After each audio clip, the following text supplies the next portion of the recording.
சர்ச்சுக்கு போனோம். மார்னிங் சீக்கிரமாக எழுந்துக்கணும். ஐயோ, சர்ச்சுக்கு டைம் ஆகிடுச்சு. என்ன சர்ச்சுக்கு இன்னும் யாருமே வரல. பாஸ்டர் வீடும் பூட்டி இருக்கு.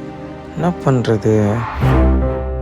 யாரா இவனுங்க டாட்டு போட்டுட்டு வித்தியாசமாக போயிட்டுருக்கானுங்க. எதனா சொன்னாலும் போவோம். என்னது, கடவுள் இல்லைன்னு சொன்னாதான் சாப்பாடா? சாத்தங்களோட ஆட்சி வந்தால் இப்படி தான் இருக்குமா நம்ம உலகம்? இவங்களாம் இங்கே யூத்து பசங்களாச்சே. சர்ச்சில் சொன்னது கரெக்டு தானா? சாத்தான் கிடச்சிக்கிற சிங்கம் போல் காத்துட்ருக்கான். சாத்தான் வந்தால் அலையும் போட்டு போடும், சாப்பாடும் கிடைக்காது. என்னது, கனவா? ஐயோ ஏசப்பா, உங்களை விட்டு விலக மாட்டோம். நாங்கள் உஷாராக இருப்போம். என் கனவில் வந்தது உண்மையாகவே கூடாது, உண்மையாகவும் விட மாட்டோம்.